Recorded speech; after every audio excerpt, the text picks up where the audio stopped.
Looking to keep getting better at sales? It's time to develop some sales appeal. Hey, I'm going to share with you one approach that if you try this out, it will contribute to you while helping you get out of your own sales way. And hey, listen, if you haven't gone down there and hit the subscribe button or that little notification bell, go down there and help us out so that you can get notified every single time we post a new video on how to develop some sales appeal. If that's what you want, that's what we've got. Now, I've used these methods to do business with celebrities, Hollywood's managers and agents, speak on over 300 stages around the country.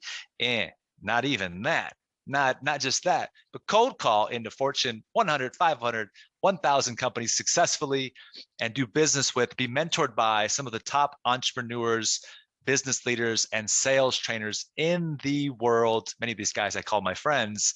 And that's why we're here doing our best to help you out to get to that same level. So let's jump right into it. So this one thing, this one approach that has helped me really clear the cobwebs and continue to march forward to help me stay on top of developing my sales appeal over these last several years has been to be addicted.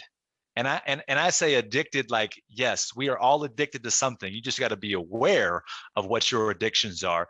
But to become addicted to taking the action and making the mistakes.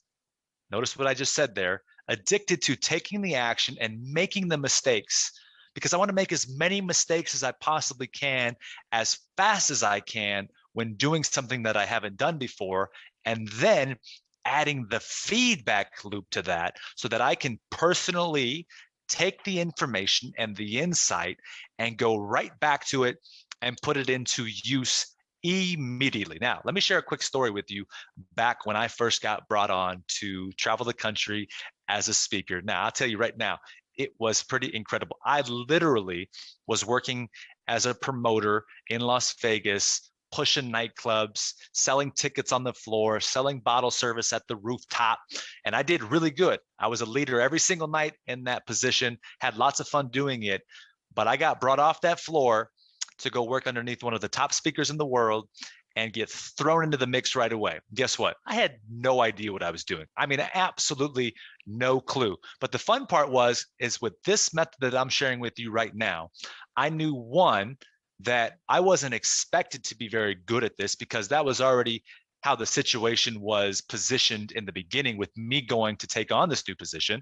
So it was my duty to go up there and take as many at-bats as quickly as I could and rewatch the tape and look at how people would respond and have people actually watch me that were more seasoned and more professional in this particular case, and really reset myself to a point where I was like, okay, I'm not supposed to be good at this right now. I have no idea what I'm doing. I've never done this before. So let's put it on the line. Let's let it fly the best that I can. And let's allow that experience to be thrown out there so that there's going to be a new data set that I can evaluate and come back to myself with and say, okay, let's try this one more time. Now, what this doesn't include is all the activity that goes on behind the scenes. See, because character is really about what you do when nobody's watching. And that's very important. So in order to get further faster, you want to take care of what's being done behind the scenes when nobody's watching, and that's important. Are you practicing right now? By the way, that's a question for you. Are you practicing your sales skills right now and helping yourself develop your sales appeal? Are you role-playing with yourself? Are you communicating with yourself? Are you standing up and having a conversation with what would be an audience, like you're right there with them in your own home? If you are, go ahead down there, leave me a comment. I'd love to know what you're doing and how you approach that, because maybe it works for me. Maybe I try something out, and I'm serious about that. And by the way, if you're liking this content, go ahead and hit that like button. We love it. Shares are always helpful too, but it's important that we understand that these are items and tangible steps that help us make progress marching forward. Now, if you remember what I said, it was addicted to taking the action and making the mistake as fast as I can. So one thing that I want to bring to light here is that it's okay to make mistakes. And I get it. There are people out there that are rooting against you. That's just life. And there are people out there that are rooting for you.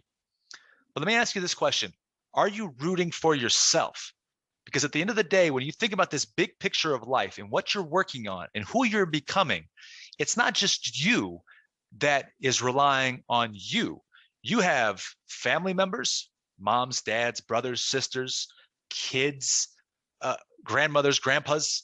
I mean, that's just one piece of it. Then you have friends and you have potential people that you're going to come into contact with in the future.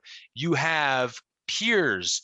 You have all different types of personalities that could be, like very well could be, relying on you to go through this process at speed that allows you to get in the best possible position to help them out, to take care of them, to support them, to be able to provide for them.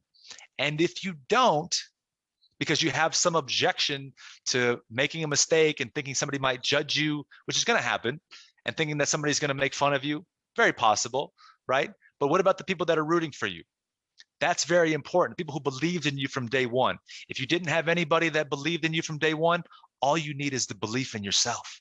And I know that sounds like foo-foo, but it's very important. When you remember that we all came out of this thing divine, and you check into the source. And what I mean by that is that whatever system you're operating with that tells you you can't do this, or that can't be done, or it's not possible, that is all just a system that can be eradicated, blown up, and replaced with something better.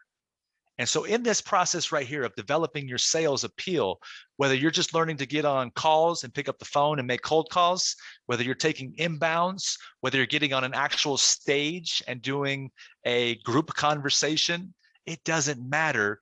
You're going to make mistakes because mistakes are part of the process. You see, I used to remember back when I played baseball in high school and we would do our drills and our fundamentals, I would run up to the ball and I would be thinking about, oh, don't make a mistake. Oh, don't make a mistake. And that actually became the narrative that I got. So I'm thinking, don't make a mistake. And then I made a mistake. But I was like, what if I make a mistake and it's okay? But then I learned from it and I improved from this. And then there's an opportunity to get better. And by the way, my coaches would be right there. And I said, hey, man, I just made a mistake. I need to fix this. By the way, life respects that and appreciates you for that. And then that feedback right there, that feedback gives you something to eat. It gives you something to work with and remodel and say, golly, that's my growth opportunity. So whether you're in the early part stages of your sales process, the middle part of them, the back end and the follow-up, does not matter. Everybody starts at some point, and everybody has a point of departure from that point, okay? And in the middle of that progress chain, there's going to be course corrections, just like an airline that takes off from Las Vegas, which is right here where I live, and heads to Miami, Florida, and there happens to be a thunderstorm in the middle of the Gulf or flying over the southern parts of the United States. The airline is going to have to course correct to help us get to the destination. And that's just the way that it works. So for you all out there, take a deep breath. It's okay. You're going to be just fine, right? You're developing, and that's the key word, always improving, always growing. And there's the meaning right there, is in the essence of the evolvement of then progressing to make something of yourself.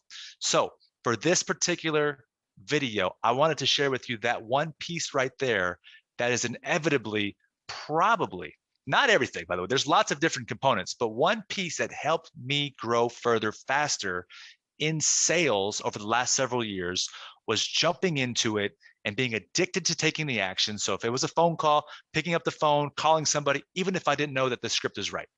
And if I was going to do it and I didn't like what I was saying, I hung up on myself and the other person. Okay, great. What happened? Let me do a quick, okay, great. Let me come back. Hey, coach, or hey, leader, or hey, director, or hey, sales manager. Tell me what I just did right there. Okay, try this. Pick a phone, call again. Great. Got a little bit more progress that way. Do you see where I'm going? Once you take this type of an approach, it actually makes things quite easy because you just know that mistakes are going to happen. And I'll leave you with this last and final thing, because I'm a baseball fan. Just remember, a mistake is a mistake. In baseball, the Hall of Famer hits 300. That means 7 times out of 10, he gets out. Now, if you were using an equation or an equivalent, that would mean that he has made a mistake. Notice I use quotations there. on in 7 of his at bats and didn't do what he was required to do, which is impossible because it's just impossible. But you can still shoot for it. Hey, you can still go up there with the approach and the preparation that you're going to hit 10 out of 10 homers or base hits or triples or doubles or sing, whatever that might be. All right. All right. So that's all I got for you. By the way, like I said before, if you haven't hit that like button down there, go ahead and hit that like button. We're going to keep bringing you some great content here. Subscribe for me, hit the bell for notifications so that every time we put a video out like this to help you develop some more sales appeal, you have the option to get those notifications from us and keep on rocking the day. Y'all, high five to everybody out there. You're wonderful. I appreciate you. And we'll see you on the next one. Take care, everybody. Bye-bye.